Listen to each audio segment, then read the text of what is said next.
Chemistry class 9 बाब 7 electrochemistry सबक 12 corrosion and prevention. आवां केमिस्ट्री उस्ताद नजील चन्ना आवां के सिंध ऑनलाइन स्कूल में भलीकार। असांजे जुक लेक्चर जा मौजू आहिनि alloying, electroplating, cathodic protection and paint protection. ही 4 तरीक़ेकार आहिनि जंहिंसां असां कंहिं बि शइ खे जॾहिं खाद लॻे थी, कट लॻे थी त हिननि खे इस्तेमालु कंदे उन्हनि शयुनि खे खाद खां बचाए सघूं था। नंबर पहिरियों एलॉइंग यानी मठ ठाहिणु। Formation of alloy prevents metal from corrosion by reducing its ability of oxidation. Alloy ठाहिण सां असां कंहिं बि शइ खे खाद सां बचाईंदा आहियूं उन जी ऑक्सीडेशन वारी एबिलिटी खे घटाए करे। मिसाल जे तौर ते लोह खे जेकॾहिं असां स्टेनलेस स्टील में तब्दील कयूं त स्टेनलेस स्टील खे कट न लॻंदी। लोह अकेलो हुजे त हुनखे कट लॻंदी, पर असां लोह खे छा कयोसीं, एलॉय ठाहे छॾियोसीं। उन में असां मिक्स कयोसीं क्रोमियम, निकिल, ऐं ईअं छा थियो त लोह जेको आहे उहो हाणे स्टेनलेस स्टील में तब्दील थी वियो।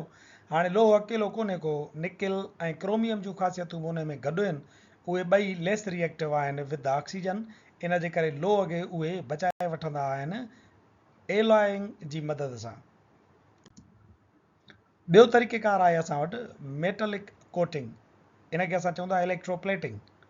हुन तरीक़ेकार में एलॉइंग में छा हुयो त असां 2-3 मेटल ऐं हिकिड़ो गैर धातु पाण में मिक्स पिया कयूं, मिलाए पिया छॾियूं। हिन में वरी छा थींदो त हिकिड़े धातुअ जो तह ॿिए धातुअ जे मथां असां चाढ़े छॾींदा आहियूं। The coating of metal at the surface of other metal by electrolytic process is called electroplating. हिकिड़े धातुअ जे मथाशिरे ते असां कंहिं ॿिए धातुअ जो तह चाढ़ियऊं इलेक्ट्रोलाइटिक प्रोसेस जी मदद सां, त इन खे चइबो आहे electroplating. Metals like iron can be electroplated with chromium, nickel, zinc, tin and silver, etc. etc.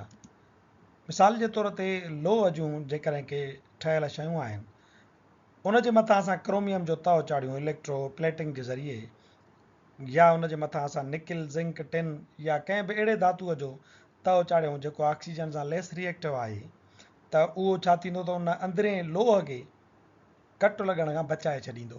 अहिड़ियूं खोड़ शयूं आहिनि, मिसाल जे तौर ते गोल्ड प्लेटेड वॉच मिलंदी आहे, उन ते सोन जी इलेक्ट्रोप्लेटिंग थियल हूंदी आहे, ऐं कापर प्लेटेड मग आहे, उन जे अंदरां त हूंदो लोह जो मटीरियल, पर उन जे मथां जेको तओ चढ़ियल आहे उहो कापर जो हूंदो, ऐं उहो कापर जेको आहे ट्रामो ऑक्सीजन सां घटि रिएक्शन कंदो आहे।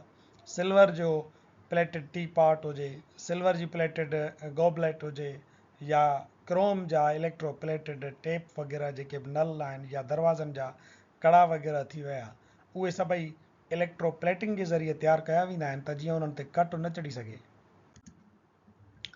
इलेक्ट्रोप्लेटिंग जो तरीक़ेकार तव्हांखे यादि हूंदो त असीं हिन खे इलेक्ट्रोलाइटिक सेल जे अंदरि हिकिड़े पासे खां हिकिड़ो मटीरियल पिया रखूं। मिसाल जे तौर ते लोह जी चाबी आहे, उनखे असां कैथोड करे रखियोसीं, बैटरी सां ॻंढियोसींसि त नेगेटिव टर्मिनल सां उहो थी वेंदो कैथोड। ॿिए पासे ॾांहुं असां जंहिंजो तओ चाढ़ियूंसि था उनखे रखंदासीं एज़ एनोड करे। उनखे जीअं ई असां वरी बैटरी जे ॿिए छेड़े वाधू सां ॻंढींदासीं त हेॾे अंदरि इलेक्ट्रोलाइटिक सॉल्यूशन जूं आयन्स जेके आहिनि उहे हरकत करणु शुरू कंदियूं ऐं पंहिंजे रिस्पेक्टिव आयन्स ॾे वेंदियूं। हीउ जेको कापर आहे इम्प्योर कापर, इन जा कापर जा जेकी एटम आहिनि उहे इलेक्ट्रॉन हिते लूज़ कंदा, पाण आयन जी सूरत में हेॾां अट्रैक्ट थी हिते अची करे पहुचंदा, ऐं इन चाबीअ जे मथां उहे हिकिड़ो तओ चाढ़ींदा वेंदा, तव्हांजो सॼी चाबी ढकिजी वेंदी ऐं असांखे ईअं लॻंदो त इहा जेका लोह जी चाबी हुई उहा का ट्रामे जी ठहियल आहे। ऐं जीअं हुन जे मथां लोह जे मथां समूरो ट्रामो चढ़ी वेंदो त हाणे ट्रामो जेको आहे उन अंदरे लोह खे ऑक्सीजन सां रिएक्शन करण खां बचाए वठंदो आहे। इन तरीक़ेकार खे असां इलेक्ट्रोप्लेटिंग सॾियूं था, ऐं इन खे असां चऊं था मेटलिक कोटिंग, यानी हिकिड़ी धातुअ जे मथां ॿिए धातुअ जो तह चाढ़णु।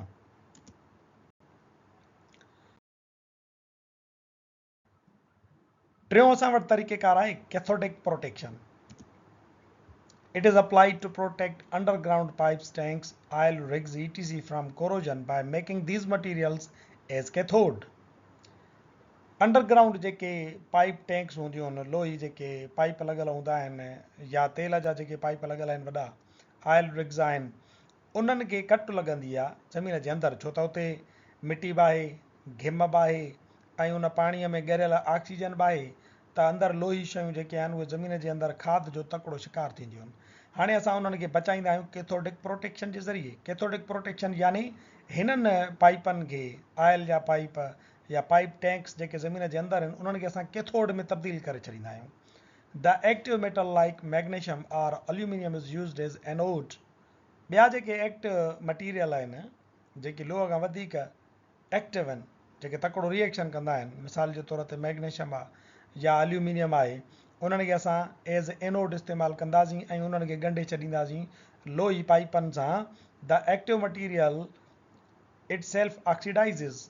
इहो जेको एक्टिव मटीरियल आहे मैग्नीशियम जो या एल्यूमिनियम जो, उहो पाण छा थींदो, ऑक्सीडाइज़ थियणु शुरू थींदो, छो त हुनखे एनोड करे छॾियोसीं।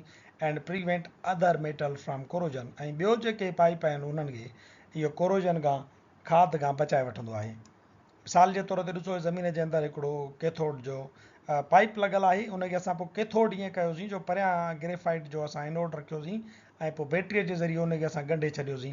हाणे हीउ इलेक्ट्रॉन विञाईंदो वेंदो, उहे इलेक्ट्रॉन हेॾां मूव कंदा, हिते अची करे पहुचंदा। हिन खे हाणे कैथोड थी वियो।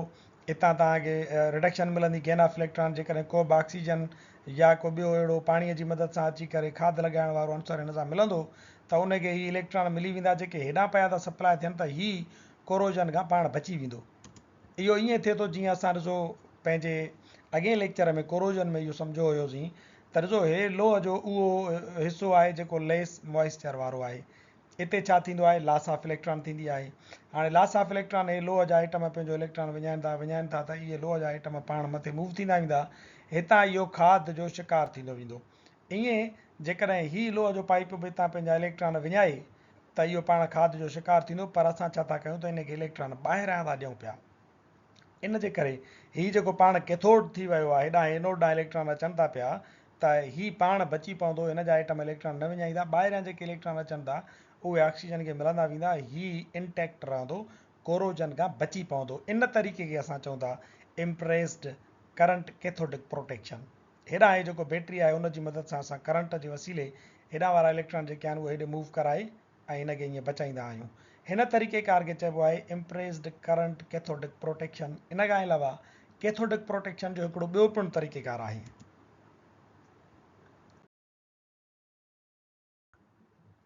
उनखे असीं चऊं था सेक्रिफिशियल एनोड कैथोडिक प्रोटेक्शन। हाणे उन में हिकिड़ो ॿियो कुर्बानी कंदड़ जेको असांजो एनोड आहे उहो असां शामिलु करे छॾींदा आहियूं। मिसाल जे तौर ते हेॾां हे पाइप आहे ज़मीन जे अंदरि, इहो पाणी जो पाइप आहे असांजो। हूअं आम तौर ते असां छा कंदा आहियूं त पाइप जॾहिं ॻरी वेंदा आहिनि, कट लॻी वेंदी अथनि, त असां उन्हनि खे कढी वरी ॿिया नवां दाख़िल कंदा आहियूं। पर करणु ईअं घुरिजे त नई टेक्नोलॉजी खे इस्तेमालु कंदे जेको तव्हां पाइप लॻारायो आहे उन सां गॾु तव्हां तार ॻंढे हिकिड़ो ॿियो एक्टिव मेटल तव्हां उन सां ॻंढे छॾियो। उहो एक्टिव मेटल लोह खां वधीक एक्टिव हुजे, वधीक रिएक्टिव हुजे, जीअं मैग्नीशियम आहे। हाणे मैग्नीशियम छा कंदी, जो इहा मैग्नीशियम पंहिंजा इलेक्ट्रॉन हिनखे डोनेट कंदी ऐं जेको इहा असांजो पाइप लाइन आहे उहो पाण कैथोड थी वेंदो, हिते रिडक्शन थींदी। हाणे ॾिसो हिते जेकॾहिं हिन जा इलेक्ट्रॉन न अचनि हा त इहा ऑक्सीजन अचे हा ऐं हाइड्रोजन जेका आहे उहा अचे हा पाणी वारी, त हिन जा इलेक्ट्रॉन हिन खां खसनि हा। लोह हिते छा थिए हा त उहो पाण वरी ऑक्सीजन सां रिएक्शन कंदो, कट में तब्दील थींदो वञे हा।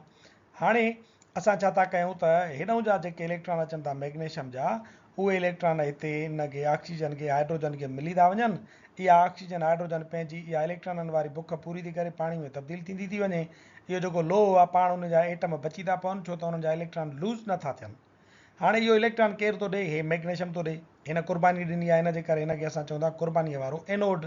इहो एनोड पंहिंजा इलेक्ट्रॉन विञाईंदो वेंदो, आहिस्ते आहिस्ते हिनजी मैग्नीशियम जेका आहे उहा आयोनाइज़ थींदी, ज़मीन में शामिलु थींदी वेंदी, हीउ ॻरंदो वेंदो, हीउ तव्हांजो सदाईं बचियलु रहंदो। ॿियो तरीक़ेकार असांजो हीअ आहे सेक्रिफिशियल एनोड कैथोडिक प्रोटेक्शन।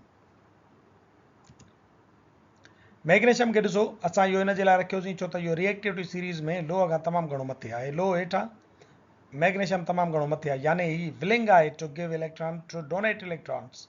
इन जे करे असां इहो रखियोसीं त जीअं इहो हिनखे इलेक्ट्रॉन ॾे, हेॾां हे ट्रांसफर थियनि, भले इहो लोह जो जेको पाइप आहे उहो ॿियनि खे इलेक्ट्रॉन ॾेई करे पंहिंजो बचाव कंदो रहे।